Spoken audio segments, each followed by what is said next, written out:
Exercise 0B part, no doubt. Question number 5 and question number 6। Okay, तो दिव्या ने 5 पूछा, जसमन ने 6 पूछा है। ओके, देखो क्वेश्चन नंबर 5 में क्या करेंगे। जो बी पार्ट का क्वेश्चन नंबर 5 है उसमें क्या गिवन है। दिव्या एक बार अनम्यूट कर लो बेटा आप। दिव्या आपको ये पता लग रहा है यहाँ पे एक मोनोक्रोमेटिक लाइट आ रही है, और जो मोनोक्रोमेटिक लाइट है जो एमिट कर रहा है बल्ब, उसका आपके पास पावर गिवन है डियर, ठीक है ना। तो जो पावर होती है, पावर आपके पास गिवन है 100 वाट। तो पावर का मतलब क्या होता है, पावर का मतलब होता है एनर्जी। अगर पावर की बात करें तो पावर क्या बताता है, पावर बताता है एनर्जी पर यूनिट टाइम। तो अगर 100 वाट है तो इसका मतलब क्या है, 100 जूल पर सेकेंड एनर्जी एमिट कर रहा है। तो आप इसको इस तरीके से इसके एनालॉग एक ये चीज सोच के देखिए। मान लीजिए आपके पास एक बल्ब है, एक बल्ब में से यहाँ से मैं बोल रहा हूँ भी जो एक बल्ब है वो टोटल 10 जूल एनर्जी एमिट कर रहा है पर सेकंड। सपोज कर लेते हैं एक बल्ब है जो टोटल एनर्जी एमिट करता है 10 जूल पर सेकंड में, और वो जो एनर्जी एमिट कर रहा है वो in the form of photons कर रहा है, क्वांटा कर रहा है। और जो एक क्वांटा है, उस एक क्वांटा की जो एनर्जी है वो 2 जूल है। तो आप मेरे को बता सकते हैं भी एक सेकंड में 10 जूल एमिट करने के लिए बल्ब को कितने फोटॉन्स एमिट करने पड़ेंगे। यस दिव्या, 5 फोटॉन्स बिल्कुल। आपने तो आपने क्या किया, आपने नंबर ऑफ फोटॉन्स निकालने के लिए क्या किया, जो टोटल एनर्जी थी उसको एक फोटोन की एनर्जी से डिवाइड कर दिया, तो अब आपके पास नंबर ऑफ फोटॉन्स कैलकुलेट हो गए। सिमिलर तरीके से आपने क्या करना है, जो आपके पास बल्ब गिवन है उस बल्ब की जो पावर है वो 100 वाट है। 100 वाट का मतलब 100 जूल एनर्जी वो पर सेकेंड एमिट कर रहा है। और जो आपके पास एनर्जी एमिट कर रहा है वो in the form of photons कर रहा होगा।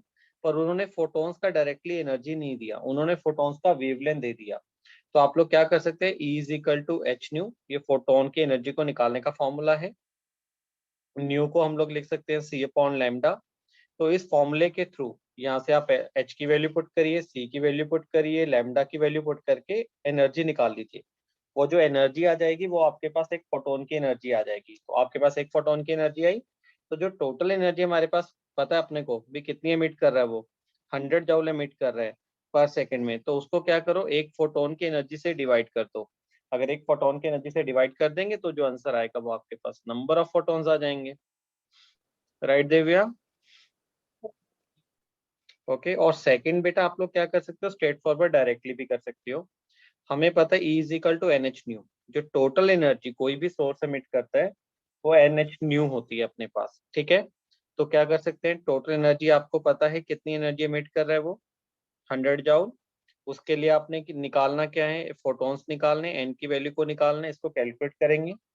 एच की वैल्यू आपको पता है क्या होती है, 6.626 इंटू 10 to the power -34। और यहाँ पे फ्रीक्वेंसी न्यू को मैं क्या लिख सकता हूँ, न्यू को लिख सकता हूँ सी अपॉन लैम्डा। तो सी की वैल्यू आ जाएगी 3 इंटू 10 to the power 8। और जो वेवलेंथ है माय डियर, तो वेवलेंथ यहाँ पे नैनोमीटर में गिवन है। एक मिनट जस्ट वेट।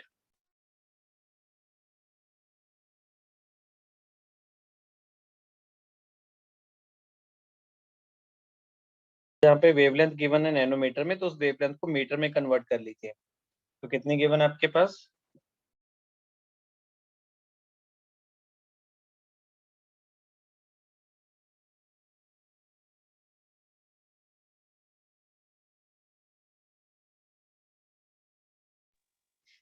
ओके।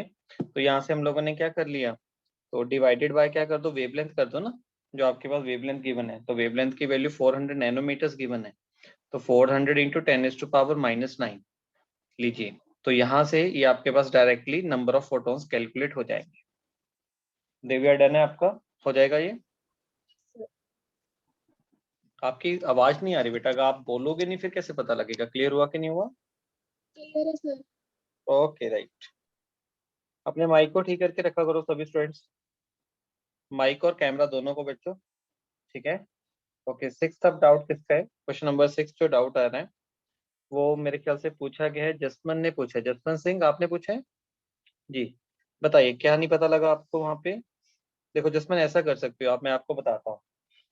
अगर मैं आपको इसको इसके इक्वलेंट एक क्वेश्चन ऐसे बताता हूँ, मान लीजिए बी आर में बॉन्ड बना हुआ है, ठीक है जसमन।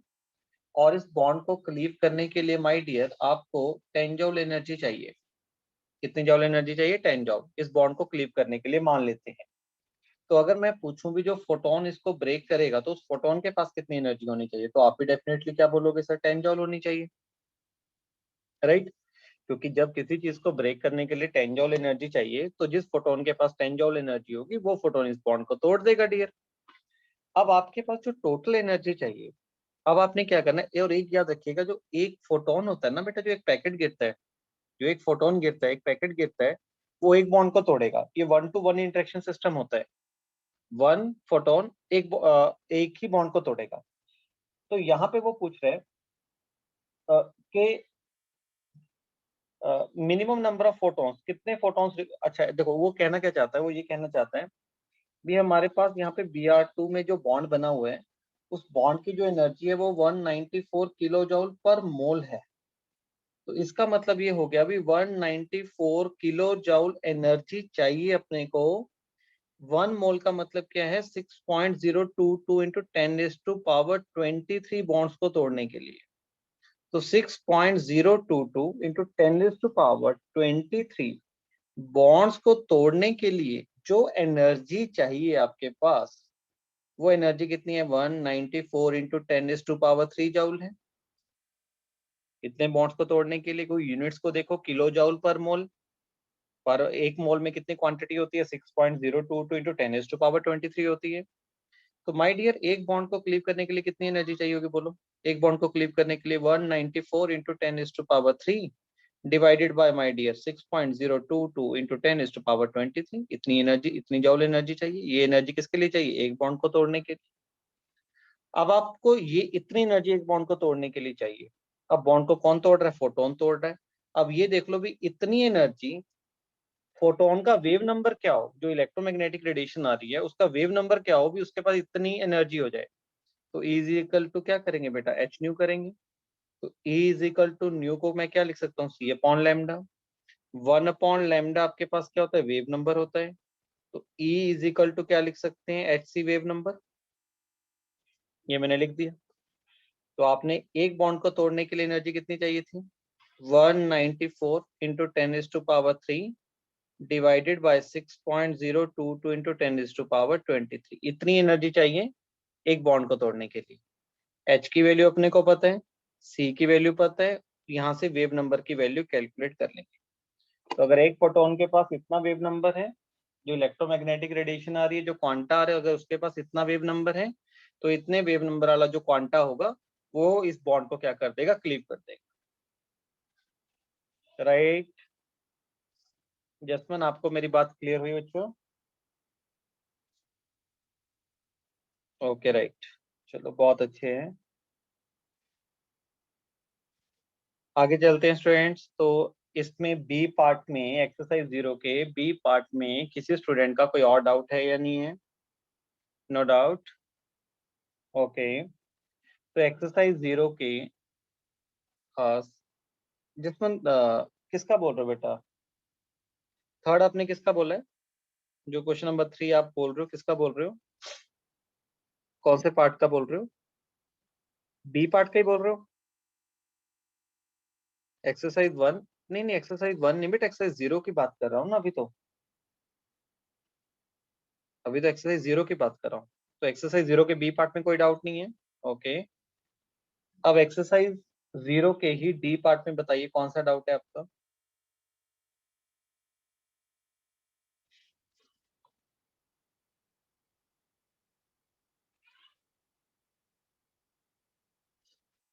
एक्सरसाइज 0 के डी पार्ट मैंने दिए थे ना आपको क्वेश्चंस, मतलब मेरे ख्याल से मैंने आपको दिए थे, फर्स्ट 2 क्वेश्चंस दिए थे डी पार्ट में से।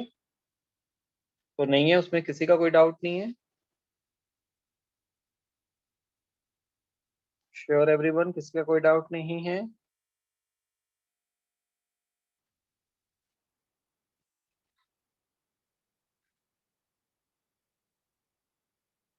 स्टूडेंट्स, ये किन किन की फर्स्ट क्लास है बेटा, टेल मी, किन की फर्स्ट क्लास है ये? ओके, जो ट्रायल 91 के नेम से, ओके डियर। और कोई स्टूडेंट्स?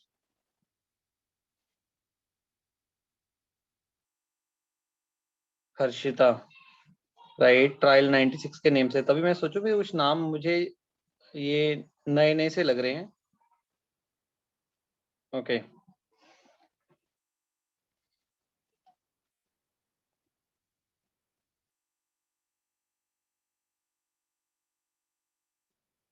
राइट, चलो डियर, कोई दिक्कत नहीं बच्चों, आपके लिए एक नया सा ये टॉपिक चल रहा है आपका, ठीक है। तो अभी आप थोड़ी देर के लिए इस डिस्कशन को एंजॉय करिएगा। हर्षित, आपने किया हुआ बेटा पहले कुछ थोड़ा बहुत इसके बारे में, एटॉमिक स्ट्रक्चर के बारे में?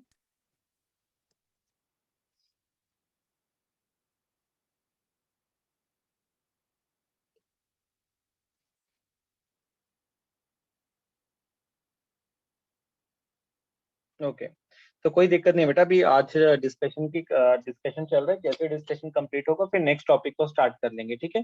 जितनी पुरानी रिकॉर्डिंग्स है वो आपको अवेलेबल हो जाएंगी, राइट एवरीवन।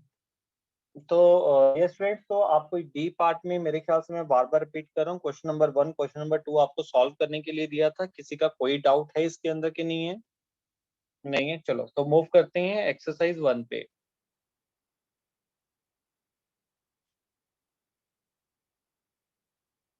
एक्सरसाइज 1, तो एक्सरसाइज 1 पे चलते हैं और एक्सरसाइज 1 में आपके डाउट्स, कुछ डाउट डिस्कस करने स्टार्ट करते हैं। तो एक्सरसाइज 1 में जो ए पार्ट है उसके अंदर तो आई थिंक सबके जो डाउट्स है वो अच्छे तरीके से हैंडल हो चुके हैं, ऑलरेडी डन है, ऑलरेडी डिस्कस्ड है वो, ठीक है। तो एक्सरसाइज 1 के बी पार्ट में आप मेरे को क्वेश्चन नंबर बोल दीजिए, भी आपने कौन कौन से क्वेश्चंस पर डिस्कस करना है। सर क्वेश्चन नंबर 1 का B part. Planck B part, question number 1 का बी पार्ट, मतलब जो प्लैंक कांस्टेंट है उसमें क्या यस सर। दिक्कत है आपको? सर इसका एनर्जी पैकेट भी तो हो सकता था क्योंकि ना ना हमने ना ना ना, no no no, Planck constant है माय डियर वो। आप बी सर पार्ट बोल रहे सॉरी, हो कि बी पार्ट। डी पार्ट बोल रहे हो ना? तो डी पार्ट का जो आएगा वो एनर्जी पैकेट ही आएगा। फोटोन इज एनर्जी पैकेट, तो डी का आंसर 2 आना चाहिए, तो इसको सही कर लीजिए आपके पास। मतलब जो वेलोसिटी ऑफ लाइट है, ए का जो बनेगा वो ऑप्शन बनेगा थर्ड, ए का 3 बनेगा। प्लैंक कांस्टेंट की वैल्यू आपके पास फोर्थ होगी, ठीक है। वेव नंबर की वैल्यू आपके पास फिफ्थ ऑप्शन बनेगा, सेंटीमीटर इनवर्स। एंड जो डी ऑप्शन है photon, photon is energy packet, it's true. तो 3 4 5 तो ऐसा कोई ऑप्शन तो नहीं है अपने पास? नहीं है ना, तो उसको करेक्ट कर लीजिए बेटा, एनर्जी पार्टिकल की जगह उसको एनर्जी पैकेट करिएगा। ओके, चलिए बी पार्ट में स्टूडेंट्स और कोई डाउट क्वेश्चन नंबर 1 के बिना?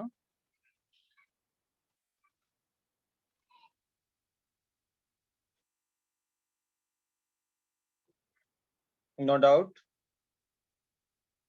जसवंत 33 कहाँ पे आ गया बेटा इसमें क्वेश्चन नंबर? हाँ, ओके, थर्ड। तो जसवंत ने पूछा क्वेश्चन नंबर थर्ड के बारे में। देखो जसवंत, इसमें करना क्या है, आपके पास इलेक्ट्रोमैग्नेटिक स्पेक्ट्रम के बारे में बात कर रहा है, ठीक है।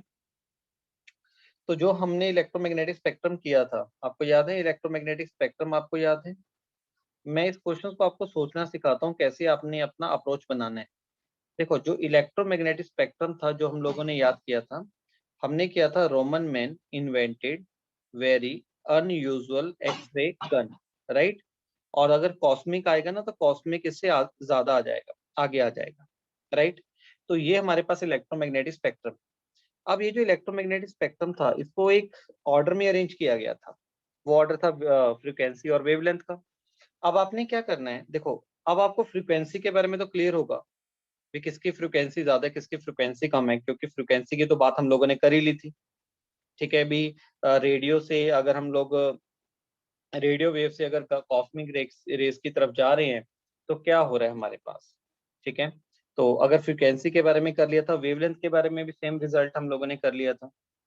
अब आपके पास ना वहाँ पे वर्ड्स दिए हुए हैं बेटे, एक वेलोसिटी वर्ड है, वेव नंबर है, तब आपके दिमाग में आई थिंक थोड़ी बहुत कंफ्यूजन सी क्रिएट हो रही होगी, तो मैं उस कंफ्यूजन को दूर करने की कोशिश करता हूँ। फ्रीक्वेंसी और वेवलेंथ के बारे में तो आप सबको पता है, इसमें कोई कंफ्यूजन नहीं है। अब वेलोसिटी क्या होती है, ये इलेक्ट्रोमैग्नेटिक रेडिएशन है, तो जितने भी इलेक्ट्रोमैग्नेटिक रेडिएशन है उन सबकी वेलोसिटी कितनी होती है? 3 × 10⁸ मीटर पर सेकंड माय डियर। तो जितने भी हमारे पास इलेक्ट्रोमैग्नेटिक रेडिएशन है उनकी जो वेलोसिटी है वो सबकी वेलोसिटी सेम होती है। जितने भी इलेक्ट्रोमैग्नेटिक रेडिएशन है उनकी जो वेलोसिटी है वो स्पीड ऑफ लाइट के इक्वल होती है, 3 × 10⁸ मीटर पर सेकंड। तो इसका मतलब जो थर्ड का ए ऑप्शन था भी एक्सरे की जो वेलोसिटी है वो ग्रेटर है माइक्रोवेव से, वो तो गलत ही है ना, सबकी वेलोसिटी सेम होगी। और सिमिलरली आप लोग कैसे देख सकते हो, अगर वेव नंबर के लिए आ जाता है तो कैसे सोचना होता है। आप मेरे को बताओ वेव नंबर क्या होते हैं। Wave number is equal to 1/λ होता है कि नहीं होता। Wave number is the reciprocal of a wavelength. अब आपको अगर ये पता है कि किसका वेवलेंथ ज्यादा है, तो अगर आपको ये पता होगा किसका वेवलेंथ ज्यादा है, तो आप डेफिनेटली आइडेंटिफाई कर सकते हो भाई उसका वेव नंबर क्या होगा, क्योंकि wave number and wavelength are reciprocal. तो जिसका वेवलेंथ ज्यादा होगा उसका वेव नंबर कम आएगा। Right everyone. तो इस तरीके से हम लोग सोच सकते हैं।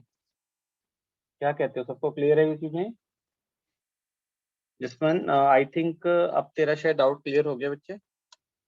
देख, क्लियर सर। ओके। अच्छा, तो इसमें एक्सरसाइज 1 में क्वेश्चन नंबर 1 डिस्कस हो गया, क्वेश्चन नंबर 3 डिस्कस हो गया। किसी का कोई और डाउट है इसके अंदर।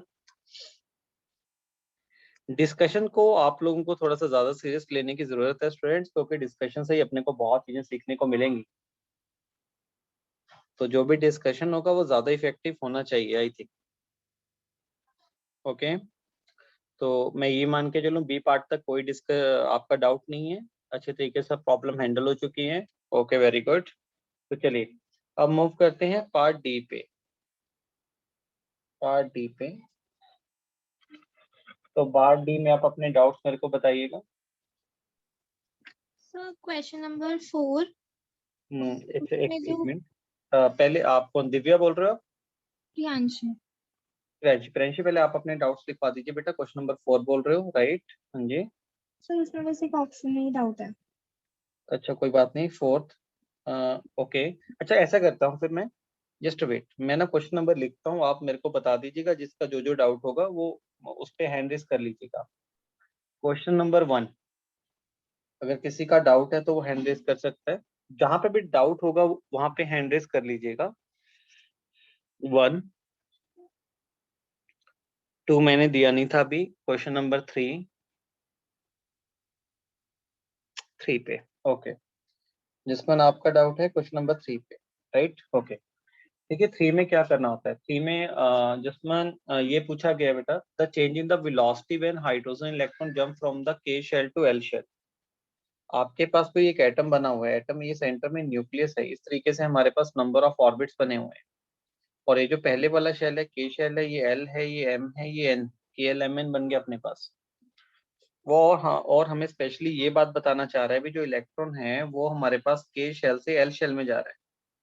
ये बात बोली इसमें, जो इलेक्ट्रॉन है के से एल में गया, तो कहते हैं बताओ वेलोसिटी पे क्या फर्क पड़ा। और स्पेसिफाई कर रहे हैं जो एटम है वो हाइड्रोजन एटम ही है, एटम को सेम रखा उन्होंने, बट इलेक्ट्रॉन के शेल से एल शेल में जा रहा है। और वेलोसिटी के बारे में पूछ रहा है भी वेलोसिटी में क्या चेंज आएगा।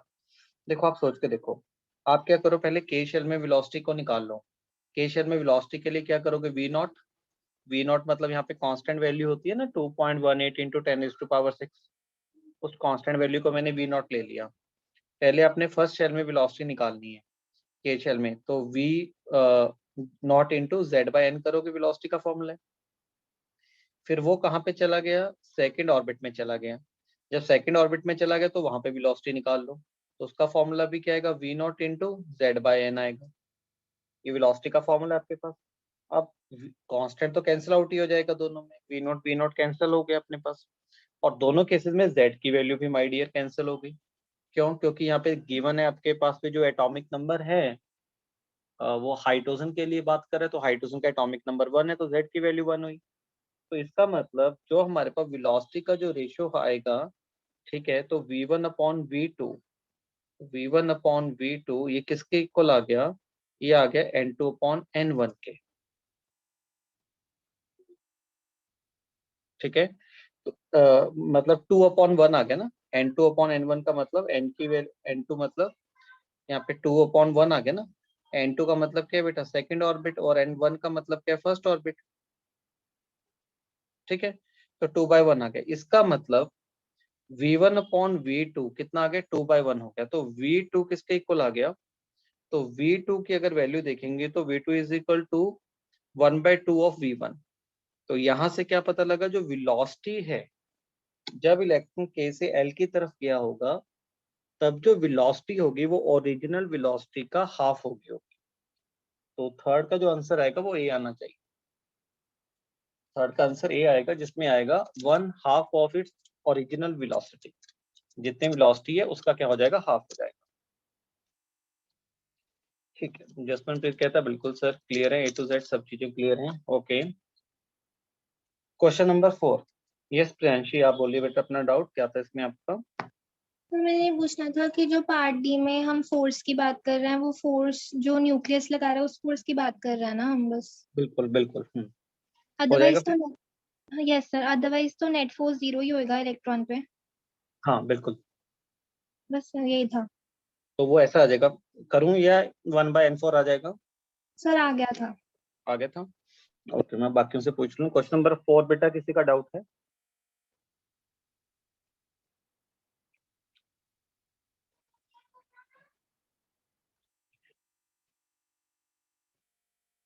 देखो घबराने वाली बिल्कुल बात नहीं होती, आपके डाउट्स क्लियर करने हैं आप लोगों ने। जिसका अगर कोई भी डाउट होगा तो क्लियर कर लीजिएगा। मुझे ऐसा लगता है फोर्थ में डाउट होगा, जो मेरा मानना है, जो मेरी ऑब्जर्वेशन है, मुझे लग रहा है। या फोर्थ में किसी का कोई डाउट नहीं है तो फिर मैं आगे मूव कर सकता हूँ। चारों ऑप्शन आपको जस्टिफाई हो रहे हैं। सर डी ऑप्शन एक और बार बता दो। देखो, तो फोर्थ का डी कैसे बना है। तो हमने फोर्स का एक्सप्रेशन किया था, याद है। Force is equal to K Z e into e upon r square. ये फोर्स का फॉर्मूला था। अब यस यहाँ सर। पे आर का फॉर्मूला क्या होता है, r naught into n square by Z, right. तो F is equal to K, यहाँ पे जेड ई स्क्वेयर, आर की जगह पे आप आर का फॉर्मूला पुट कर दीजिए बेटा, r naught into n square by Z. ये आपने, और इसका क्या स्क्वेयर है, ये आपने पुट कर दिया। अब यहाँ से आप जितना भी कांस्टेंट टर्म है उसको बाहर निकाल लीजिए। कांस्टेंट क्या आपके पास, के कांस्टेंट है, ई की पावर 2 कांस्टेंट है, नीचे बेटा आर नॉट का स्क्वायर कांस्टेंट है। ये सब चीजें बाहर निकाल लीजिए। अब आपके पास देखो वेरिएबल क्या बचा ऊपर, यहाँ पे जेड था डियर, ये जेड था, यहाँ पे जेड का स्क्वायर था। जेड का स्क्वायर ऊपर जाके बेटा क्या बना है, जेड क्यूब बन गया, और एन की पावर क्या बन गया, 4, Z cube upon n raise to power 4। और ये आपके पास पूरी की पूरी टर्म कांस्टेंट है। अगर कांस्टेंट को हटा देंगे तो प्रोपोर्शनैलिटी का साइन आएगा। तो एफ जो प्रोपोर्शनल होगा वो जेड स्क्वायर अपॉन एन 4 के प्रोपोर्शनल आ जाएगा। बताइए क्लियर हुआ कि नहीं हुआ। यहाँ पे जेड की बात नहीं कर रहा, वो बात कर रहा है एन 4 के, बिल्कुल। तो जो फोर्स है वो 1/n4 के डायरेक्टली है। क्लियर।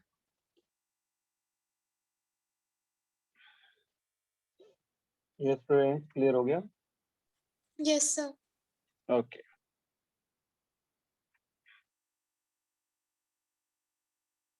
आगे मूव करते हैं। ओके, क्वेश्चन नंबर 4 डन है। 5 में कोई डाउट। उसके बाद आपको मैंने दिया था question number 9, no doubt. Question number 10, जसवन का 10th में बेटा। जसवन क्वेश्चन नंबर 10 में बेटा क्या करना है आपने, जो क्वेश्चन नंबर 10 है उसमें दिया हुआ है, कहते the force of attraction of on electron by nucleus is directly proportional to. अभी देखो अभी करके आए हैं, ये पिछले वाला क्वेश्चन नहीं था।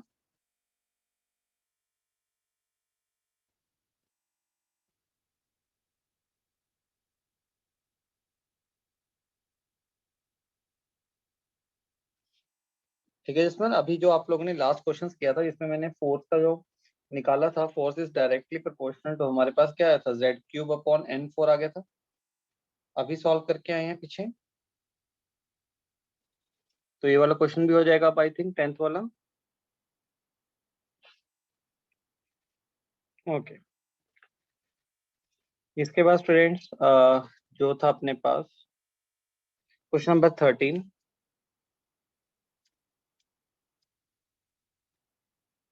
13 में कोई डाउट नहीं है? Sure?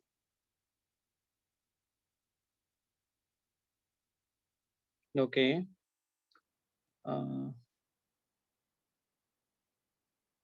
15th, question number 15th. No doubt. Question number 16th.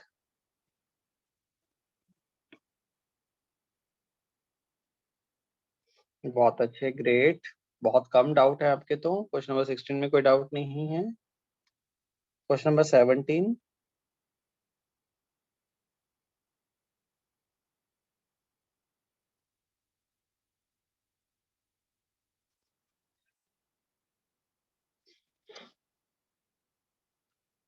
Question number 19.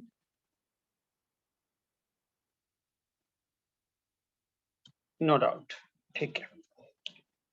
तो इसका मतलब ये हुआ बी आपका जो एक्सरसाइज 1 है वो आपके डी पार्ट में और कोई डाउट नहीं है. एक बार दोबारा देख लो यार,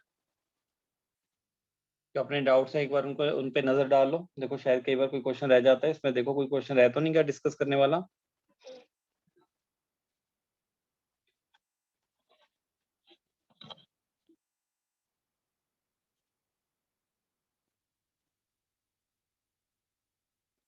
चलिए अब बात करते हैं एक्सरसाइज 2 के बारे में. एक्सरसाइज 2 पे आ जाइए. एक्सरसाइज 2 में क्वेश्चन नंबर 1 से लेके 6 तक, 1 से लेके 6 तक कोई डाउट है आपका? कौन कौन से डाउट्स हैं आपके क्वेश्चन नंबर, वो टाइप चैट बॉक्स में डालिए.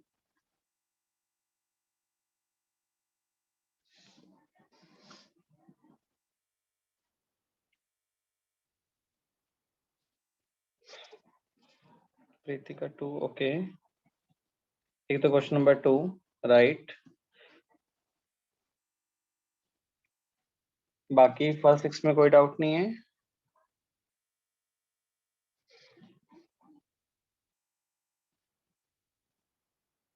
दिया बाकी डन है बेटा सारे, कोई डाउट नहीं है.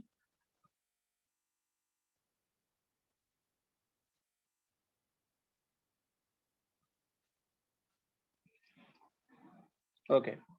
2 में देखो क्या होता है, जो आइसोटॉप्स होते हैं, अगर हम बात करें आइसोटॉप्स के बारे में तो देखिए आपको ये सोचना पड़ेगा. अगर आइसोटॉप ऐसे हाइड्रोजन के हमारे पास यहाँ पे 3 आइसोटॉप्स होते हैं, ठीक है. तो जितने भी आइसोटॉप्स होते हैं उनका एटॉमिक नंबर की वैल्यू सेम होती है. एटॉमिक नंबर 1 होने का मतलब उनके पास प्रोटॉन्स का नंबर सेम है और इलेक्ट्रॉन्स का नंबर सेम है. तो इसका मतलब जो आइसोटॉप्स हो गए उनका इलेक्ट्रॉनिक कॉन्फ़िगरेशन सेम होगा ना स्टूडेंट्स. उनका जो इलेक्ट्रॉनिक अरेंजमेंट है वो सेम होगा. और केमिकल रिएक्शन में कौन पार्टिसिपेट करता है? इलेक्ट्रॉनिक अरेंजमेंट अगर डिफरेंट होगा तो प्रॉपर्टीज भी डिफरेंट हो जाएंगी. Right everyone? अगर आपके पास इलेक्ट्रॉनिक अरेंजमेंट डिफरेंट है तभी प्रॉपर्टीज डिफरेंट होती हैं. जैसे हाइड्रोजन है, हाइड्रोजन की प्रॉपर्टी हीलियम से डिफरेंट है. क्यों? क्योंकि इलेक्ट्रॉनिक अरेंजमेंट डिफरेंट है. तो जनरली अगर हम बात करते हैं तो आइसोटॉप्स की जो सिमिलर तो फिजिकल प्रॉपर्टीज सिमिलर जो होती हैं वो केमिकल प्रॉपर्टीज होती हैं, और जो वो डिफर करते हैं वो फिजिकल प्रॉपर्टीज में डिफर करते हैं. Physical property like boiling point हो गया, मेल्टिंग पॉइंट, उनकी डेंसिटी, उनकी सॉलिबिलिटी. तो ऐसी कुछ प्रॉपर्टीज हैं. तो जो फिजिकल प्रॉपर्टीज हैं आइसोटॉप उनमें डिफर करते हैं. जो केमिकल प्रॉपर्टीज होती हैं वो आइसोटॉप की जनरली क्या रहती हैं? सेम होती है. ये रीजन समझ आए? क्योंकि उनका इलेक्ट्रॉनिक अरेंजमेंट सेम रहता है ना. सर फिजिकल प्रॉपर्टीज में क्यों डिफर करती है वो? नहीं, उन्होंने फिजिक क्यों डिफर करती हैं? यस क्योंकि सर. जो फिजिकल प्रॉपर्टीज होती है ना वो एक्चुअली इलेक्ट्रॉनिक अरेंजमेंट पे डिपेंड नहीं करती बच्चे. फिजिकल प्रॉपर्टी मास पे डिपेंड करती होती हैं. आप पढ़ोगे +1 के अंदर फोर्सेस आएंगी, इंटरमॉलिक्यूलर फोर्सेस. ठीक है. तो जो फोर्सेस होती हैं तो वो एक्चुअली इलेक्ट्रॉनिक अरेंजमेंट में मास डिपेंडेंट होती हैं. तो इनका जो मास डिफरेंट होता है जिनकी वजह से इनकी फिजिकल प्रॉपर्टीज डिफरेंट होती हैं. राइट? Okay sir. तो उसके बाद क्वेश्चन नंबर 4 किसी का डाउट है क्या? ERG में कर लिया था सभी स्टूडेंट्स ने? प्रियांशी हो गया था बेटा ये? Yes sir. ओके. कितना होता है 1 जॉल, किसके इक्वल रखा आपने? सर 10⁻⁻⁷ अर्ग. 1 जॉल इज इक्वल टू 10⁻⁷ अर्ग। Sorry sir. हाँ, अर्ग को -7 जॉल के को रखा, ठीक है। Okay, Yes. मतलब वो हो गया था आपसे, मतलब ये दिक्कत नहीं है इसमें, ठीक है। ओके, यस ठीक है। क्वेश्चन नंबर 5 बच्चों, आपका किसी का डाउट है? जसवंत, तूने कर लिया था बेटा ये? जसवंत, आपका डन है बेटा जी? ओके, चलो। क्वेश्चन नंबर 6 में किसी का कोई डाउट नहीं है, तो आपके डाउट्स तो काफी कम है। गुड। और उसके बाद कौन सा दिया था? क्वेश्चन नंबर 12 था क्या?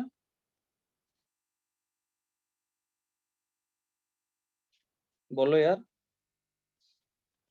आपको मैंने दिए थे क्वेश्चन नंबर, फिर मैं ऐसे बोल देता हूँ। क्वेश्चन नंबर 10 से लेके क्वेश्चन नंबर 15 तक बता दीजिए कौन कौन सा डाउट है आपका। क्वेश्चन नंबर 10 to 15 कौन कौन सा डाउट है डियर आपका?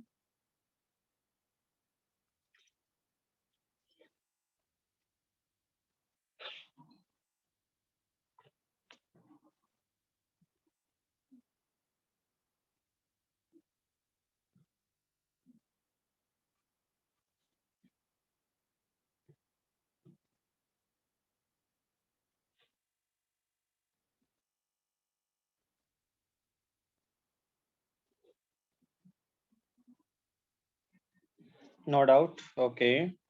तो 16 to 20,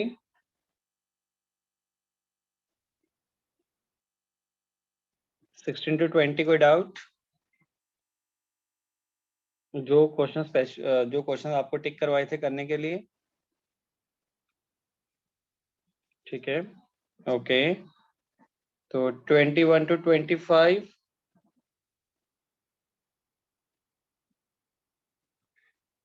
21 to 25, no, very good. And अब सीधे ही बता दीजिए 25 से लेके जो लास्ट में अपने पास हैं, 25 से लेके लास्ट तक जो कितने तक हैं? टोटल 45 तक स्टूडेंट्स। तो 26 से लेके 45 तक कोई डाउट है फर्दर? और कोई? सर 27। 27 है, ओके। देखो बेटा, जो आपने 27 करना है, 27 में इसको नेक्स्ट पेज पे चलते हैं। हाँ, देखिए 27 में वो पूछ रहा क्या था, volume of the nucleus about. अच्छा देखो, इसको कैसे करेंगे। हमने एक रिजल्ट किया था, आपको याद होगा, मैंने बोला था भी जो एटम का जो रेडियस होता है और जो न्यूक्लियस का जो रेडियस होता है, एटम का रेडियस और जो न्यूक्लियस का रेडियस होता है, उनका जो रेशियो होता है वो 10⁻5 है, राइट। साइज की बात की थी ना, साइज का मतलब उनके बेटा रेडियस की बात हो रही थी। यस ये सर। रेडियस न्यूक्लियस के रेडियस का 10⁻5 टाइम्स है। अब आपने क्या करना है, हमने बेसिकली एटम का जो वॉल्यूम है और जो न्यूक्लियस का वॉल्यूम है, उनका रेशियो देखना क्या होगा। तो वॉल्यूम हम लोग लिख लेंगे 4/3 πr³ ठीक है, और नीचे भी न्यूक्लियस का भी 4/3 πr³ होगा। तो 4/3 से 4/3 कैंसिल आउट हो गया। तो एटम का वॉल्यूम और न्यूक्लियस का वॉल्यूम तो क्या आ गया, एटम का जो रेडियस है और जो न्यूक्लियस का जो रेडियस है, इनके रेडियस की रेशियो का क्यूब आ रहा है, ठीक है। राइट, यहाँ तक बात क्लियर हुई? ओके। अब देखो, तो जो एटम का वॉल्यूम है अपॉन जो न्यूक्लियस का वॉल्यूम, अब इनके रेडियस का रेशियो कितना गिवन है, 10⁻5 गिवन है, कि पावर बेटा यहाँ पे 3 हो गई। इसका मतलब जो एटम का वॉल्यूम है और अपॉन न्यूक्लियस का जो वॉल्यूम है, तो बताओ क्या निकल के आया। तो जो एटम का वॉल्यूम होगा वो न्यूक्लियस का जो वॉल्यूम है उसके वॉल्यूम का 10⁻15 टाइम्स है। तो डेफिनेटली बोल सकता हूँ, इसका ऑपोजिट क्या बोल सकता हूँ भी, जो न्यूक्लियस का जो वॉल्यूम होगा वो एटम के जो वॉल्यूम होगा, ठीक है, उसका 10⁻⁻15 टाइम्स होगा।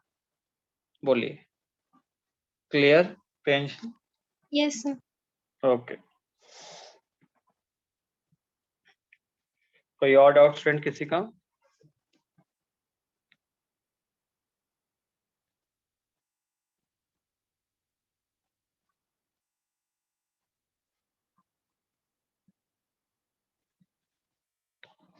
Right everyone, no any doubt, no other doubts? Okay, चलिए तो मैं एक बार चैट बॉक्स भी देख लेता हूँ, किसी और स्टूडेंट का कोई डाउट तो नहीं है। प्रीति का था 27, वो मैंने बता दिया। ठीक है, तो बाकी सबको क्लियर है? ओके,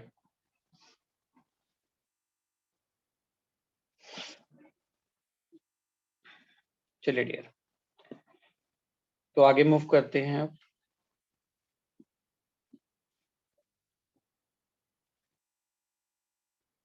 ओके स्टूडेंट्स, लिखिए बेटा नेक्स्ट। तो जो हम लोग टॉपिक स्टडी कर रहे थे, हम लोग बात कर रहे थे बोहर की सक्सेसेस के बारे में। तो जिसके अंदर हम लोगों ने काफी बोहर की अचीवमेंट्स के बारे में कर लिया था। बोहर ने रेडियस के बारे में बात की थी, वो कैलकुलेट कर लिया था हम लोगों ने। वेलोसिटी के बारे में देख लिया था बोहर के, और जो उसने फ्रीक्वेंसी के बारे में बोला था वो हम लोगों ने कैलकुलेट कर लिया था। वेव नंबर और टाइम पीरियड के बारे में बात की थी, वो हम लोगों ने कैलकुलेट कर लिया था। अब मोस्ट इम्पॉर्टेंट बेटा एक उसका अचीवमेंट है, उसके बारे में बात करने वाले हैं। और वो अचीवमेंट है एनर्जी, जो मोस्ट इम्पॉर्टेंट है। ठीक है, और जितने भी रिमेनिंग क्वेश्चन जो मैंने आपको लीव करवा दिए थे, वो सारे के सारे क्वेश्चन एनर्जी बेस्ड होंगे। ठीक है, एनर्जी ऑफ इलेक्ट्रॉन। तो ये नेक्स्ट अचीवमेंट है बोहर का। बोहर ने हेल्प की इलेक्ट्रॉन्स की एनर्जी को कैलकुलेट करने में। तो बहुत ध्यान से सुनेगा इस चीज को। देखिए, जो हमारे पास टोटल एनर्जी होती है स्टूडेंट्स, ठीक है, जो टोटल एनर्जी है, हम ये कहते हैं जो टोटल एनर्जी होगी वो टू एनर्जी का सम है। एक है काइनेटिक एनर्जी और एक है पोटेंशियल एनर्जी। कहने का मतलब जो इलेक्ट्रॉन वाला पार्टिकल है उसके पास टू टाइप की एनर्जी होगी, एक काइनेटिक एनर्जी होगी, एक पोटेंशियल एनर्जी होगी। काइनेटिक एनर्जी किसकी वजह से? मोशन की वजह से। और पोटेंशियल एनर्जी किसकी वजह से? अट्रैक्शन की वजह से है। क्योंकि दो ऑपोजिट चार्जेस में अट्रैक्शन है, तो जो एनर्जी है वो पोटेंशियल एनर्जी है। और जो मोशन में है उसकी वजह से जो एनर्जी आ रही है वो काइनेटिक एनर्जी है। तो इसका मतलब अगर मैंने इलेक्ट्रॉन्स की टोटल एनर्जी को निकालना है, तो मुझे उसकी काइनेटिक एनर्जी को निकालना होगा और as well as potential energy को निकालना होगा। ठीक है, मैं एक बार दोबारा बता देता हूँ। ये जो काइनेटिक एनर्जी है, ये मोशन की वजह से है, ड्यू टू मोशन, ये मोशन की वजह से है। और जो हमारे पास पोटेंशियल एनर्जी है, ये अट्रैक्शन की वजह से है। अट्रैक्शन किसमें? Nucleus and electron. Nucleus and electron आपस में अट्रैक्ट कर रहे हैं, तो उनकी वजह से जो एनर्जी है वो पोटेंशियल एनर्जी। तो सबसे पहले काइनेटिक एनर्जी को निकालते हैं। इसको इक्वेशन नंबर 1 मान लेते हैं। जो काइनेटिक एनर्जी होता है स्टूडेंट्स, वो हमारे पास किसके इक्वल होता है? Kinetic energy is equal to half mv²। ये फॉर्मूला हम लोगों ने देखा हुआ है। ठीक है, अकॉर्डिंग टू बोहर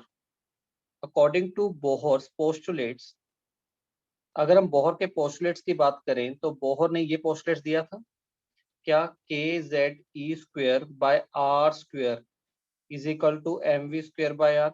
बोलो यस और नो।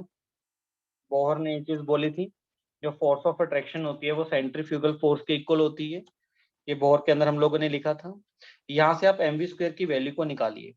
यहाँ पे जब सॉल्व करेंगे तो r से एक r कैंसिल आउट हो जाएगा। और जब आपके पास mv² की वैल्यू यहाँ से कैलकुलेट होगी, तो mv² हमारे पास निकल के आ रहा है यहाँ से। अगर mv² को कैलकुलेट करेंगे kZe²/r, तो ये हमारे पास आ गई mv² की वैल्यू। तो अब आपने क्या करना है, यहाँ से जो mv² की वैल्यू है, यहाँ से mv² की वैल्यू को उठाइए और इस फॉर्मूले में पुट कर दीजिए। यहाँ पे पुट कर दीजिए जो काइनेटिक एनर्जी का था, हाफ mv²। तो जब यहाँ पे आप इसको सॉल्व आउट करेंगे तो आपके पास क्या बन गया? Kinetic energy is equal to half kZe²/r।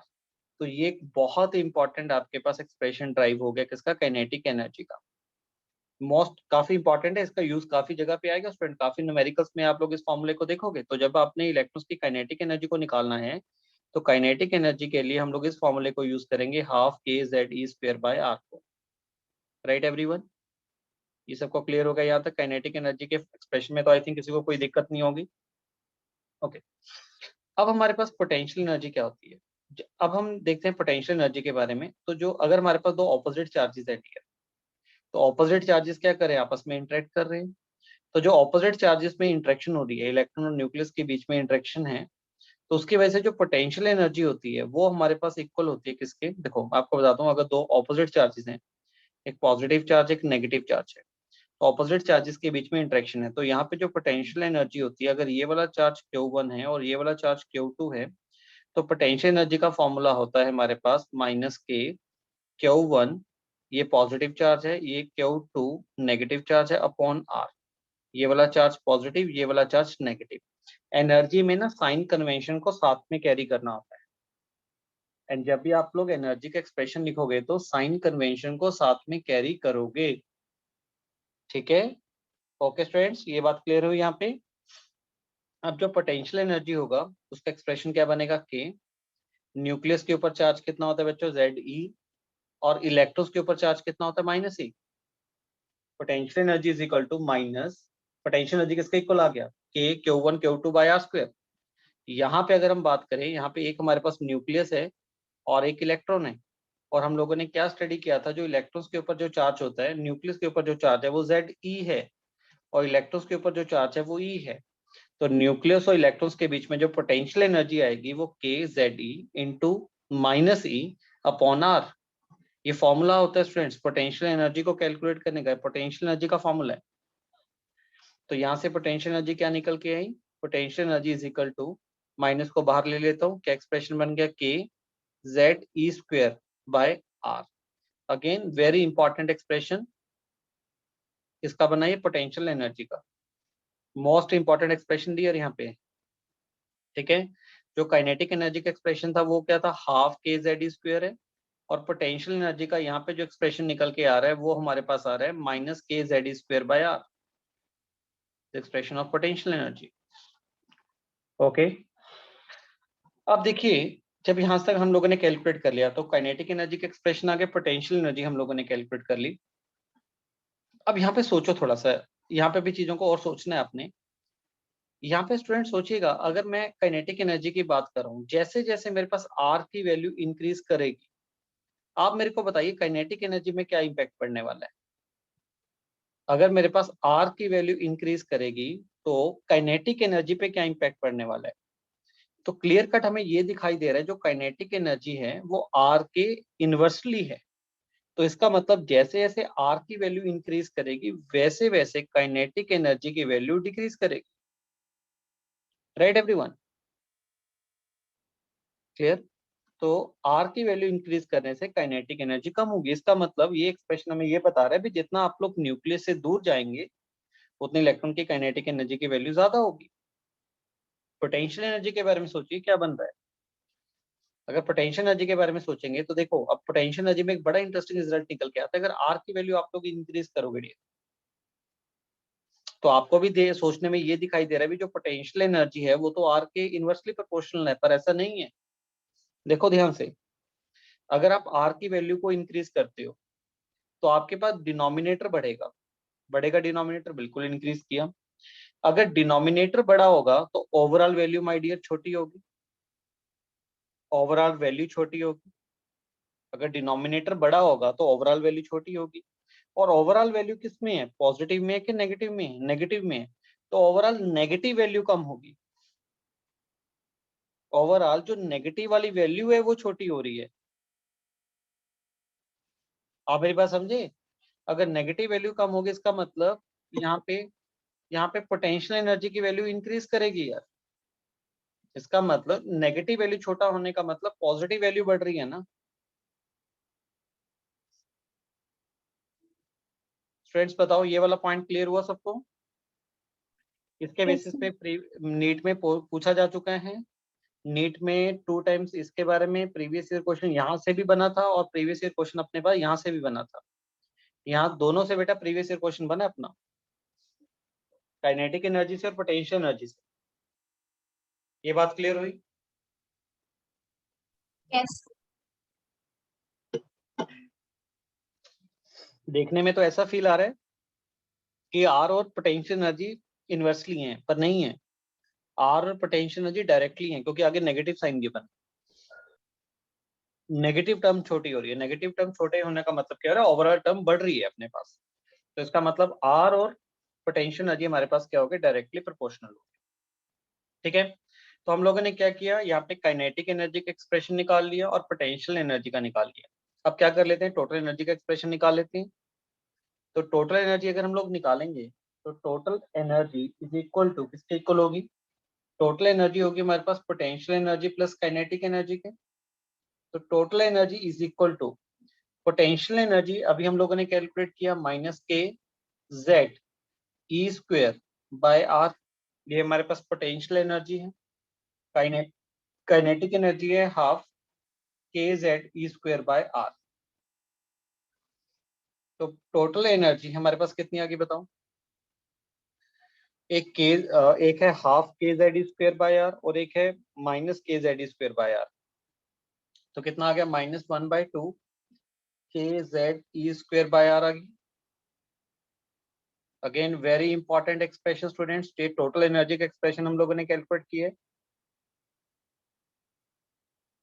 देखो इस एक्सप्रेशन को विजुलाइज करो, समझो, अपने दिमाग में उतारो इस चीज को भी, ये एक्सप्रेशन क्या है। ठीक है, यही बनेगा, क्योंकि ऊपर ½ kz² था और एक था -½ kz²। तो माइनस वाली टर्म बड़ी थी, तो -1/2 kz² आ गया। अब यहाँ से रिलेट करो भी आर और उसमें क्या रिलेशन है, आर और टोटल एनर्जी में क्या रिलेशन है बताओ। अगर आर इंक्रीज करेगा तो टोटल एनर्जी की वैल्यू भी तो इंक्रीज करेगी, जैसे पोटेंशियल एनर्जी में हो रहा था। पोटेंशियल एनर्जी में क्या था, ये जो आर और अगर टोटल एनर्जी को देख रहे हैं तो आर की वैल्यू इंक्रीज करने से डिनोमिनेटर अगर बढ़ रहा है तो ओवरऑल वैल्यू छोटी हो रही है, तो नेगेटिव वैल्यू छोटी हो रही है। नेगेटिव वैल्यू छोटी होने का मतलब वैल्यू बढ़ रही है अपने पास। ठीक है, मान लो पहले वैल्यू -10 थी, फिर वैल्यू कितनी होगी? -2 होगी। इसका मतलब वैल्यू तो इंक्रीज कर रही है ना, क्योंकि -2 is greater as compare to -10।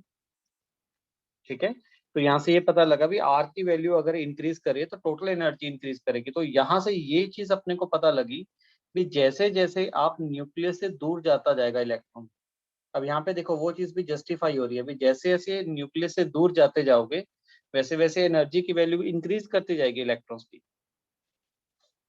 और मैं बताऊं मेडिकल में ये चीज बहुत बार पूछी जाती है, रिलेशन पूछा जाता है अपने से। 3 रिलेशन हम लोगों ने निकालने हैं। अब मेरे को बताइए क्या क्या रिलेशन होगा इनके बीच में। ठीक है, सबने बहुत ध्यान से रिप्लाई करना है इनका। पहला मैं आपसे पूछ रहा हूँ, आपने खुद मेरे को बताना है। अगर मैं काइनेटिक एनर्जी और टोटल पोटेंशियल एनर्जी में रेशियो लेता हूँ तो क्या रिजल्ट मिलेगा मेरे को? मेरे को बताओ काइनेटिक एनर्जी और टोटल एनर्जी में क्या रिलेशन है। मेरे को बताओ पोटेंशियल एनर्जी और टोटल एनर्जी में क्या रिलेशन है। ये तीनों रिलेशन मेरे को बताओ। आपके पास फॉर्मूला है, आपके पास एक्सप्रेशन है। काइनेटिक एनर्जी और पोटेंशियल एनर्जी में क्या रिलेशन निकल के आएगा, बोलो।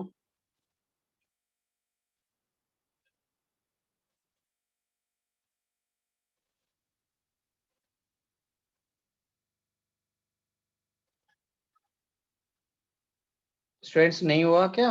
काइनेटिक एनर्जी का एक्सप्रेशन क्या था? ½ kz² है। और पोटेंशियल एनर्जी का क्या था? -kz(E²r)। तो काइनेटिक एनर्जी और पोटेंशियल एनर्जी का रेशियो ले लो यार, बताओ क्या निकल रहा है। Sir yes, total equal to minus potential energy. पहले पहले फर्स्ट वाले को सॉल्व करो ना। पहले काइनेटिक एनर्जी और पोटेंशियल एनर्जी में रिलेशन बताओ। क्या ये रिलेशन निकल के आया अपने पास?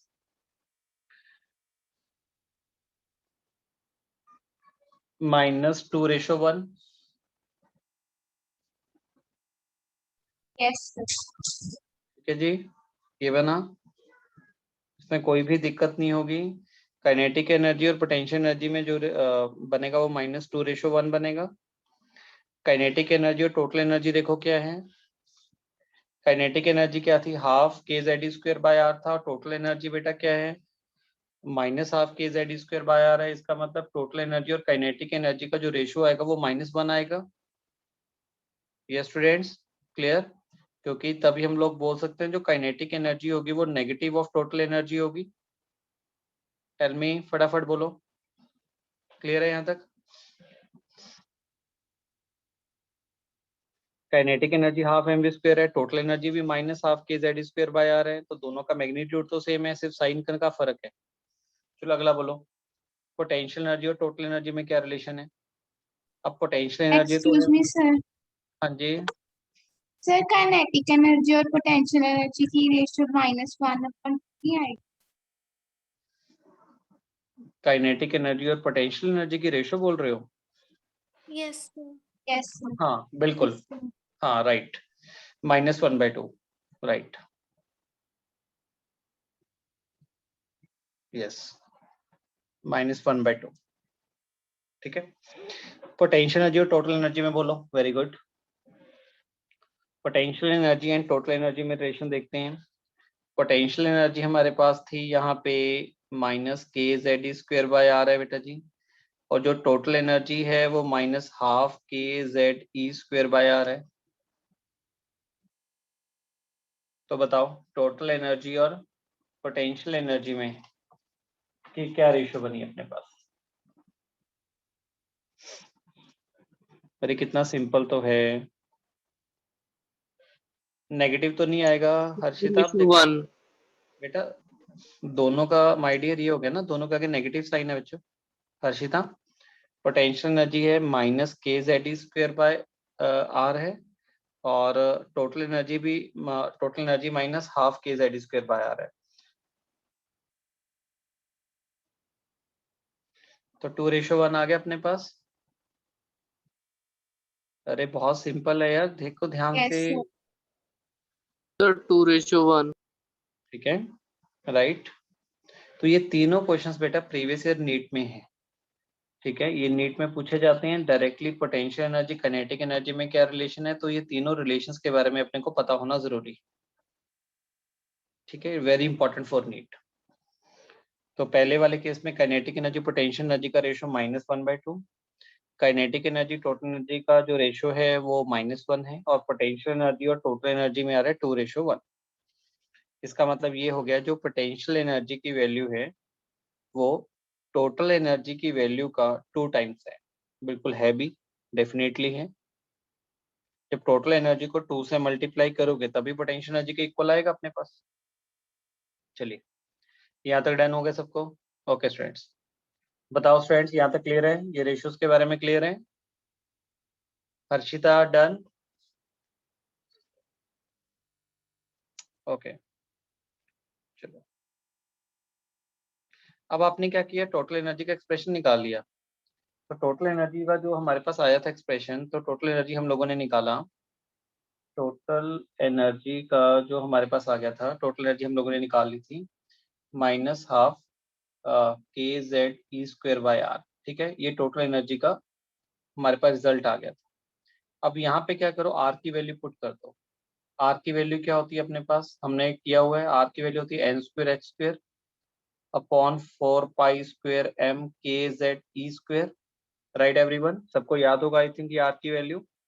तो यहाँ से इस आर की वैल्यू को कैरी करिए और यहाँ पे पुट कर दीजिए, ठीक है। तो आपके पास जो टोटल एनर्जी निकल के आएगी, तो total energy is equal to, वो मेरे पास बनेगा 12 kZe²। तो यहाँ पे आर की वैल्यू को पुट करना है, तो आर की वैल्यू हम लोग क्या लेंगे यहाँ पे, n² h², ये जो 4π² m kZe², ये वाली टर्म ऊपर चली जाएगी अपने पास।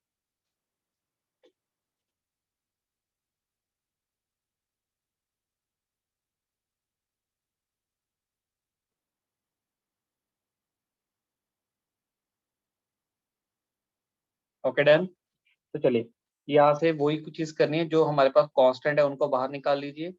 तो कांस्टेंट क्या कुछ बाहर निकलेगा, जो कट सकता है उसको कटा दीजिए, कट तो कुछ भी नहीं रहा, तो जो कांस्टेंट है उनको बाहर निकाल लीजिए। तो यहाँ पे एक तो आ जाएगा, ये कट जाएगा 2 पे, तो हमारे पास आ गया -2। यहाँ पे एक के ये रहा, एक के ये रहा, तो k², यहाँ पे e⁻²है और यहाँ पे भी e⁻² है, ये बनेगा e⁻4, ठीक है, e⁻4। देन पाई स्क्वायर, और क्या रह गया, ऊपर वाली टर्म आ रही है m, मास की टर्म है। नीचे आ रहा है हमारे पास h², नीचे आएगा h², राइट। यही हमारे पास कांस्टेंट थे जो जिनको हम लोगों ने बाहर निकाल लिया। और जो हमारे पास वेरिएबल्स रह गए, वो वेरिएबल कौन कौन से थे, यहाँ पे z है, यहाँ पे z है, तो ऊपर क्या बनेगा z², और नीचे आ गया हमारे पास n²। लीजिए, तो बताओ ये एक्सप्रेशंस क्लियर हुआ, ऐसे लिख सकता हूँ कि नहीं लिख सकता? जिन्होंने ऑलरेडी किया हुआ है तो उनको ये चीजें सब चीजें समझ आ रही होंगी अच्छी तरीके से। ठीक है, अब क्या करेंगे, ये जितने भी ये कांस्टेंट हैं, जितने भी ये कांस्टेंट है, इन सब की वैल्यू को पुट कर देंगे। ठीक है, इन सब की वैल्यू को पुट कर देंगे, तो जो हमारे पास टोटल एनर्जी निकल के आएगी, इसको सॉल्व करेंगे। इनकी ये पूरा कांस्टेंट है, इस पूरे कांस्टेंट की वैल्यू को पुट करके जब आप इसको सॉल्व करोगे, तो सॉल्व करके हमारे पास आंसर आ जाएगा -13.6 into z square upon n square. और मैं यूनिट स्पेसिफाई कर रहा हूँ, जो कि अपने आप में बहुत इंपॉर्टेंट है, इलेक्ट्रॉन वोल्ट पर एटम। मतलब ये जो यहाँ से हम लोग आंसर को कैलकुलेट कर रहे हैं, ये आंसर मैंने इलेक्ट्रॉन वोल्ट पर एटम में निकाला है, और यही वो फॉर्मूला है जिसको हम लोग बहुत एक्सटेंसिवली यूज करने वाले हैं अपनी सॉल्विंग के लिए स्टूडेंट्स। ठीक है, ये वाले फॉर्मूले को।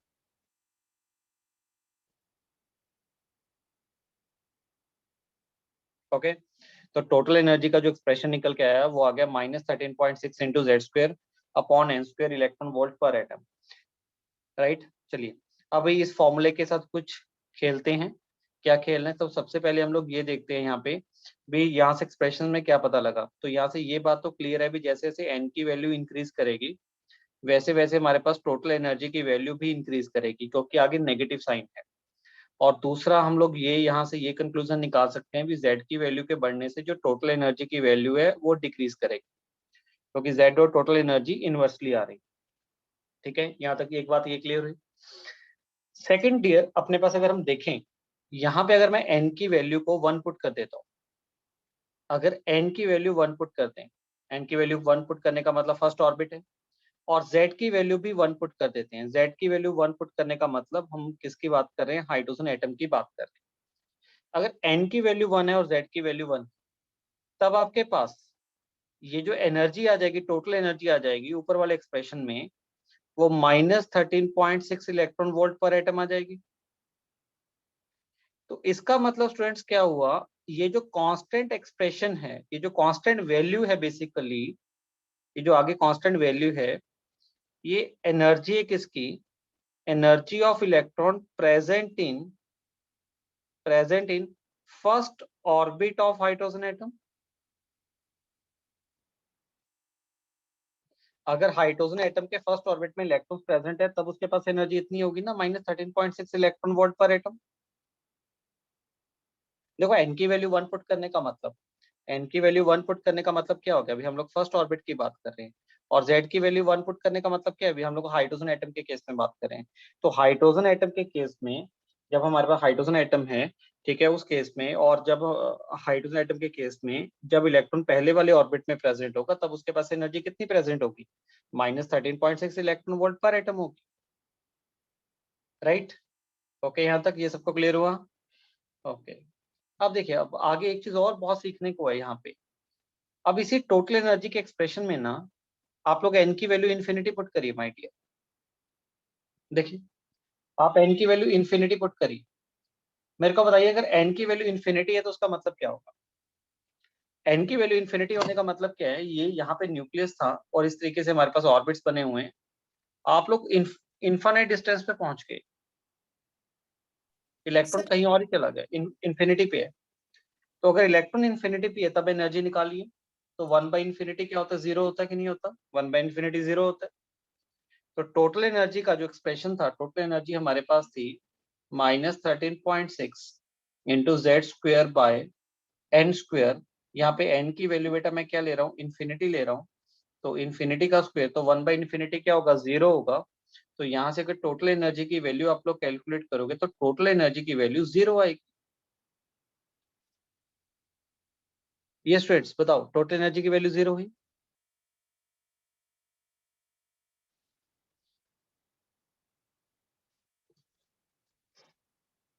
1/इन्फिनिटी 0 होता है, अगर एन की वैल्यू इन्फिनिटी पुट करूंगा तो क्या एनर्जी 0 आएगी कि नहीं आएगी। ठीक है, अब इसको समझिए, इसको ध्यान से समझना। अब यहाँ पे देखिए, यहाँ पे क्या कहना क्या चाहता है, वो ये कहना चाहता है, अगर हम यहाँ पे अगर टोटल एनर्जी की वैल्यू हमारे पास 0 आ रही है, इसका मतलब ये हो गया कि अगर इलेक्ट्रॉन इन्फिनिटी पे है, अगर इलेक्ट्रॉन इन्फिनिटी पे है, तब उसकी एनर्जी 0 है। देखो ये चीज ये बताना चाहता है, अब ध्यान से समझिएगा, आपके पास न्यूक्लियस है और ऐसे हमारे पास ऑर्बिट्स प्रेजेंट है। हमने ये रिजल्ट निकाला भी जैसे जैसे n की वैल्यू इंक्रीज करेगी वैसे वैसे एनर्जी भी इंक्रीज करती है। ये हम लोगों ने रिजल्ट निकाला है, ठीक है, ये बात क्लियर है सबको। इसका मतलब जैसे जैसे आप न्यूक्लियस से दूर जा रहे हैं, जैसे जैसे आप न्यूक्लियस से दूर जा रहे हैं वैसे वैसे इलेक्ट्रॉन्स की एनर्जी भी इंक्रीज कर रही है। तो इसका मतलब मान लो ये n is equal to infinity है, ये n is equal to infinity है, तो यहाँ पे एनर्जी कितनी होगी? 0 होगी। इन्फिनिटी पे एनर्जी 0 होगी। अगर इन्फिनिटी पे एनर्जी 0 है तो इसका मतलब क्या हुआ भी, अगर इलेक्ट्रॉन, ये वाला इलेक्ट्रॉन इन्फिनिटी से थोड़ा सा भी अंदर होगा, न्यूक्लियस की तरफ होगा, तो वैल्यू, एनर्जी की वैल्यू 0 से कम होगी। बताइए मेरी बात क्लियर हुई कि नहीं हुई? एन की वैल्यू इंक्रीज कर रही है तो एनर्जी इंक्रीज कर रही है, और इन्फिनिटी पे जाके एनर्जी कितनी होगी? 0 होगी। अगर इन्फिनिटी पे एनर्जी 0 है तो अगर इलेक्ट्रॉन इन्फिनिटी पे ना होके नजदीक हो, न्यूक्लियस के नजदीक होगा, तब जो इलेक्ट्रॉन्स की एनर्जी होगी, मान लो इलेक्ट्रॉन यहाँ पे आ गया, अगर इलेक्ट्रॉन यहाँ पे है तो इसका मतलब जो एनर्जी है यहाँ पे, इलेक्ट्रॉन्स की जो एनर्जी है वो 0 से कम होगी। 0 से कम होने का मतलब क्या है? नेगेटिव में होगी एनर्जी यार, हाँ या ना, बोलो। तो इसका मतलब अगर हम लोग यहाँ पे ये लिखें भी, ये जो नेगेटिव साइन हम लोगों ने डाला था, इसका सिग्निफिकेंस क्या है? क्या एनर्जी नेगेटिव है? नहीं, ये जो सिग्निफिकेंस है नेगेटिव साइन का, जो टोटल एनर्जी के अंदर ये जो एक्सप्रेशन लिखा था हम लोगों ने, total energy is equal to -13.6 into z square by n square, तो ये नेगेटिव साइन, तो नेगेटिव साइन ये इंडिकेट कर रहा है, indicate electron is bounded to nucleus, electron is bounded to nucleus. ये नेगेटिव साइन ये इंडिकेट कर रहा है भी जो इलेक्ट्रॉन है वो न्यूक्लियस से बाउंडेड है। बाउंडेड का मतलब इलेक्ट्रॉन न्यूक्लियस के इन्फ्लुएंस में है, क्योंकि जब इलेक्ट्रॉन न्यूक्लियस के इन्फ्लुएंस में होता ही नहीं है, इन्फिनिटी पे है, कहीं पे भी है, मान लो अगर एटम से बाहर है तो उसको भी इन्फिनिटी लेंगे, तब इलेक्ट्रॉन्स की एनर्जी हम लोगों ने 0 ली, तब इलेक्ट्रॉन के पास 0 एनर्जी है। पर जैसे ही वो इलेक्ट्रॉन न्यूक्लियस के नजदीक आ रहा है, अगर इन्फिनिटी पे ना होके किसी और डिस्टेंस पे है, तब तो उसकी वैल्यू, एनर्जी की वैल्यू 0 से कम होगी, और 0 से कम होने का मतलब नेगेटिव होगी। तो जब भी आपके पास इलेक्ट्रॉन्स की वैल्यू नेगेटिव आ रही है, तो नेगेटिव का साइन ये इंडिकेट कर रहा है, ये वाला नेगेटिव साइन ये इंडिकेट कर रहा है भी जो इलेक्ट्रॉन है ना वो न्यूक्लियस के इन्फ्लुएंस में है, वो न्यूक्लियस से बाउंडेड है।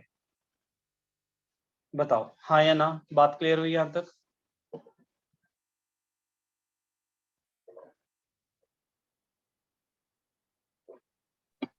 सर इन्फिनिटी पे वो न्यूक्लियस से बाउंडेड नहीं है। नहीं, इन्फिनिटी का मतलब माय डियर ये हो गया भी वो इलेक्ट्रॉन निकल चुका है एटम में से।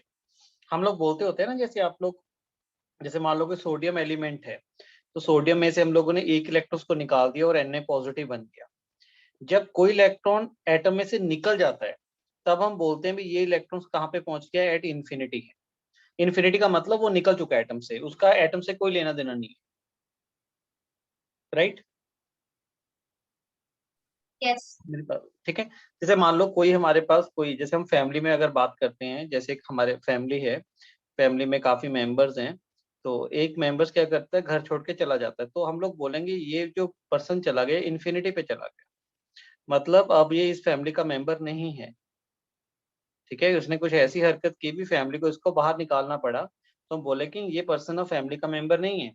सीमित तरीके से एक एटम एक फैमिली मान लीजिए, अगर आप इन्फिनिटी पे बात करें तो इन्फिनिटी का मतलब क्या है कि वो इलेक्ट्रॉन अब एटम में से निकल चुका है, अब उस इलेक्ट्रॉन पे उस न्यूक्लियस का कोई इन्फ्लुएंस नहीं है, राइट?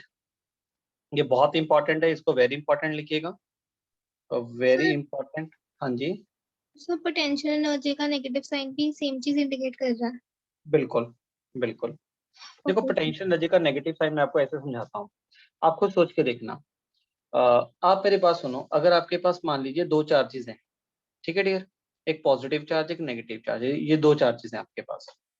पोटेंशियल एनर्जी ने क्या बोला था, पोटेंशियल एनर्जी से ये रिजल्ट निकल के आया था भी अगर हम लोग एन की वैल्यू इंक्रीज करते हैं तो पोटेंशियल एनर्जी इंक्रीज करती है, राइट? हाँ या ना? Yes sir. ये था ओके। तो इसको नेक्स्ट पेज पे बताता हूँ, देखो क्या होता है। जैसे मान लीजिए आपको कुछ समझ आएगा भी एनर्जी बढ़ेगी सर, बिल्कुल बढ़ेगी। देखो एक पॉजिटिव चार्ज एक नेगेटिव चार्ज, ये दोनों चार्जेस आपस में इंटरेक्ट करेंगे कि नहीं करेंगे, हाँ या ना, करेंगे। ठीक है, आप क्या कर रहे हो, इन दोनों को दूर लेके जा रहे हो, बताओ क्या करोगे आप, इनको दूर कैसे लेके जाओगे, आपको क्या करना पड़ेगा इन पे, बोलो। दो ऑपोजिट चार्जेस हैं, आपस में अट्रैक्ट कर रहे हैं, तो आपने इनको दूर लेके जाना है, तो आपको क्या करना पड़ेगा, क्या आपको वर्क करना पड़ेगा इन पे, क्या आपको आपको एनर्जी देनी पड़ेगी ना आपको इसको एनर्जी।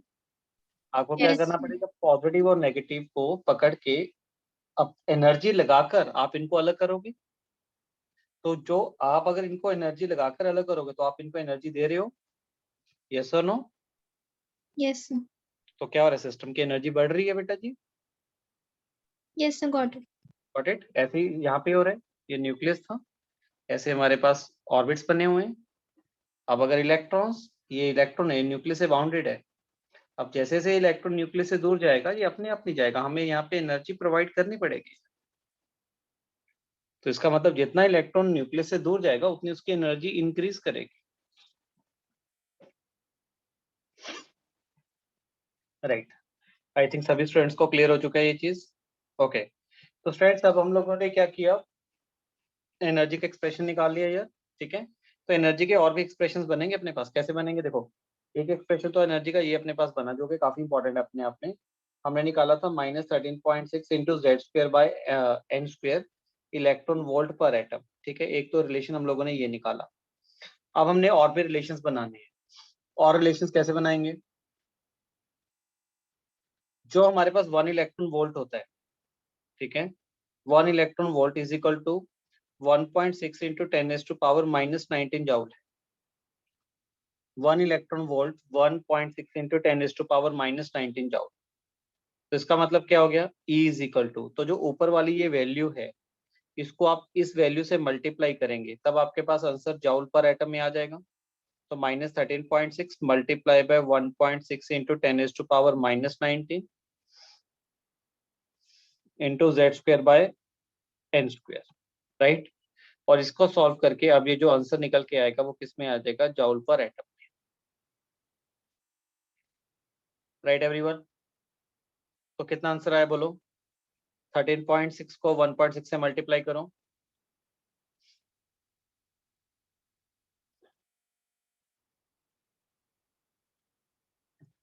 ये स्टूडेंट्स फटाफट कैलकुलेशंस में है, ये तो मैं आपको जानबूझ के दे रहा हूँ, अदरवाइज तो मेरे को तो एक्सप्रेशन याद ही है भी क्या आएगा, जस्ट आप लोगों के लिए ताकि आपका कैलकुलेशन वाला पार्ट थोड़ा सा स्ट्रांग बन जाए, ठीक है। 13.6 को अगर 1.6 से मल्टीप्लाई करोगे तो सर कितना आ रहा है, 21.73। राइट। तो इसको मैं लिख सकता हूँ, इसको अप्रोक्सीमेटली बेटा अगर मैं लिखूंगा ये मेरे पास आ जाता है 21.76 इंटू 10⁻⁻19 डियर। तो एनर्जी इज इक्वल टू, क्योंकि हम लोगों ने ये जो 1.6 लिया ये भी थोड़ा सा अप्रोक्सीमेटली लिया है, तो इसको अगर हम लोग मैं इसको लिख सकता हूँ 2.176 इंटू 10⁻⁻19 -18 बन जाएगा जॉल पर एटम, राइट। -18 पता कैसे बना, डेसिमल को इस तरफ ले आया मैं, ठीक है जी। तो इसको अगर मैं थोड़ा सा ये लास्ट वाली टर्म बेटा 5 से बड़ी है तो 1 इस तरफ एक ऐड कर दो, तो 2.18 इंटू 10⁻⁻18 जाउल पर एटम, बोलिए, राइट एवरीवन। तो ये जो एक्सप्रेशन एनर्जी का एक्सप्रेशन निकल के आ रहा है वो किस में आ रहा है हमारे पास, जाउल पर एटम में आ रहा है।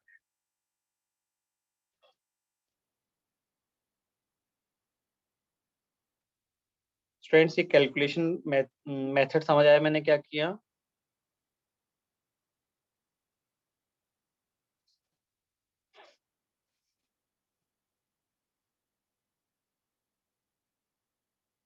Okay, right.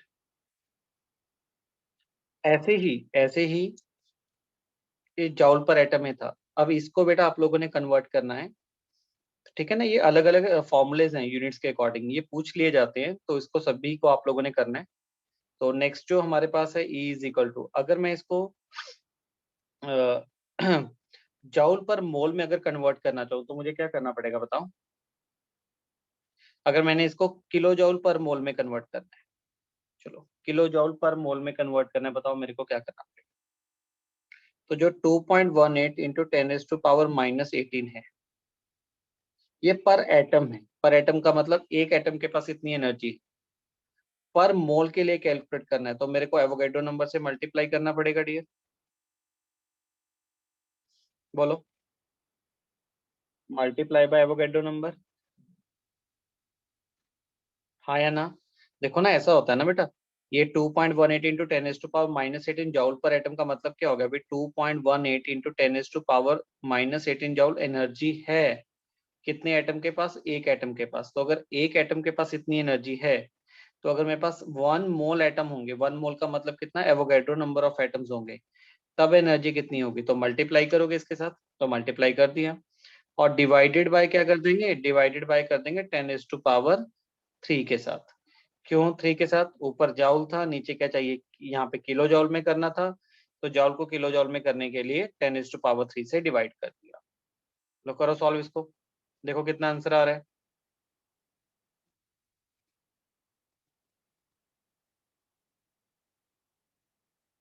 कितना आंसर आएगा बोलो, देखो सॉल्व करो। E इज इक्वल टू, तो सॉल्व करने को क्या है अपने पास? 2.18 इंटू 6.022 ही है, बाकी तो 10 की पावर का खेल है सारा। यहाँ पे -18 है, इंटू 10⁻⁻, यहाँ पे 23 है, और यहाँ पे 10⁻⁻³ है।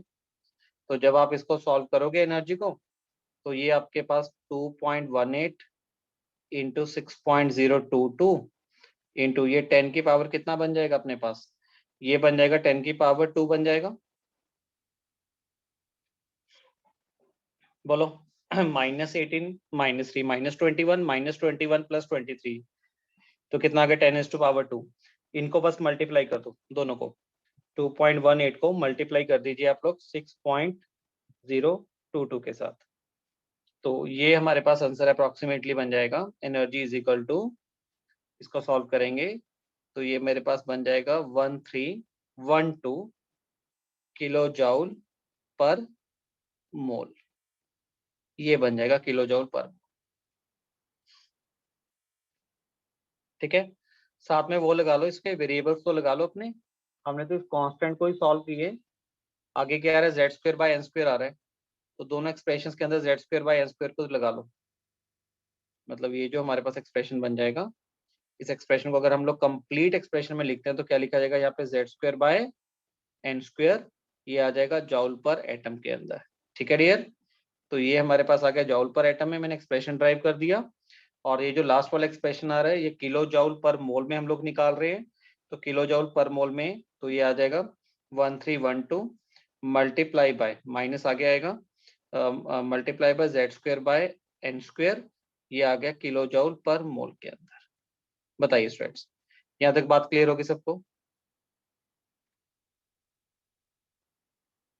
यस स्टूडेंट्स, मेरे को रिप्लाई चाहिए, रिप्लाई बैक, फटाफट बोलो यस और नो, क्या क्लियर हुई ये चीजें सारी? Yes sir.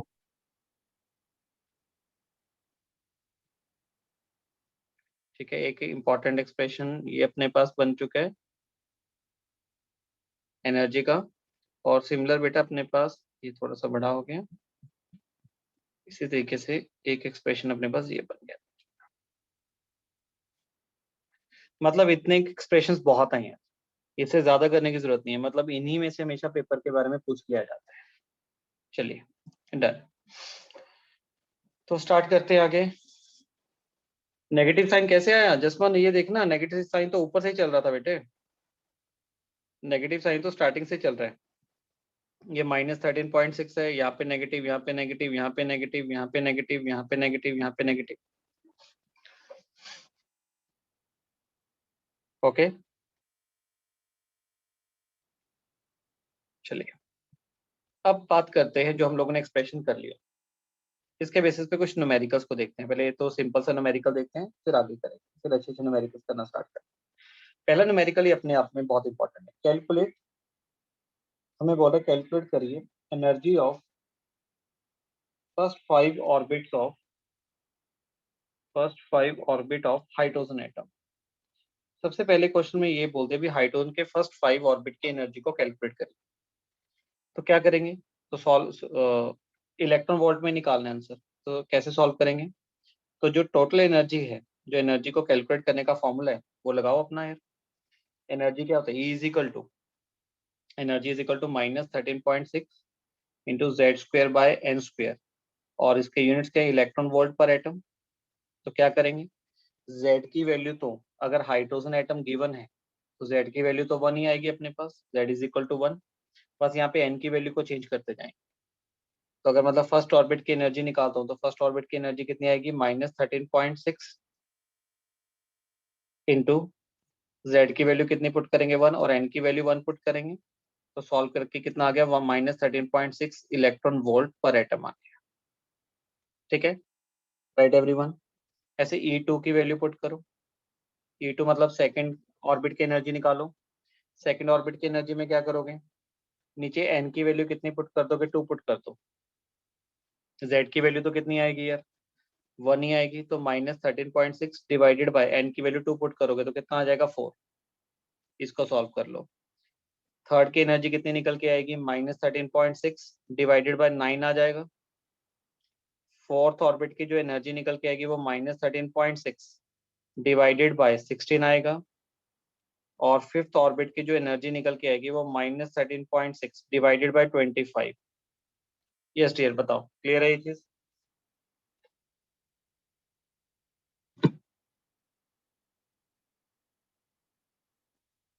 ये बात समझ आई, 4, 9, 16, 25 कैसे आया।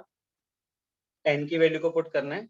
E2 में एन की वैल्यू टू पुट की आप लोगों ने, यहाँ पे एन की वैल्यू 2 पुट की है। इस केस में एन की वैल्यू 3 पुट की, 3 का स्क्वायर 9 होता है। यहाँ पे एन की वैल्यू 4 पुट की तो 4 का स्क्वायर 16 होगा। यहाँ पे 5 पुट की तो एन की वैल्यू 5 पुट करोगे तो 25 आएगा अपने पास।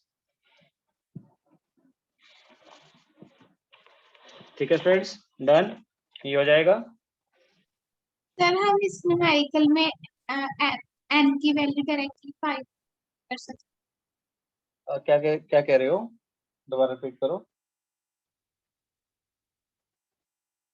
एन की वैल्यू क्या बोल रहे हो, सर हो गया क्लियर। ओके ठीक है, अच्छी बात है, लेकिन मेरे बिना बताए हो गया। तो उसका आंसर लिखो क्या है। तो यहाँ पे इसकी एनर्जी आई है -13.6 इलेक्ट्रॉन वोल्ट पर एटम। ठीक है, और उसके बाद आ रही है अपने पास -1.51 इलेक्ट्रॉन वोल्ट पर एटम। उसके बाद वैल्यू आ रही है -0.65 इलेक्ट्रॉन वोल्ट पर एटम। और E5 पे जो एनर्जी निकल के आ रही है वो -0.54 इलेक्ट्रॉन वोल्ट पर एटम।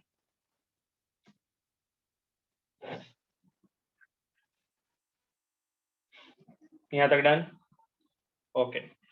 तो ये था स्टूडेंट्स अपना आज का टॉपिक। इससे आगे नहीं करेंगे, इससे आगे हम लोग कल कंटिन्यू करेंगे और नेक्स्ट क्लास में करेंगे। ठीक है, यहाँ तक है अपना डन, ओके यहाँ तक। सर हाँ जी बोलिए। E4 की वैल्यू 0.85 आ रही है। E4 की Yes, 13.6 बेटा जी, एक मिनट मैं चेक कर लेता हूँ। सर और E2 की 3.4 आ रही है। हाँ E2 की 3.4, E2 की 3.4, मैंने बोला 3.4 थी, यहाँ पे 3.6 लिख गया, राइट 3.4। E4 की आएगी 0.85, राइट। और मैं लास्ट भी चेक कर लूँ तो 13.6 डिवाइडेड बाय है अपने पास 25 है ना, राइट 0.54 वो सही है बेटा जी, राइट। बाकी वैल्यूज बेटा डन।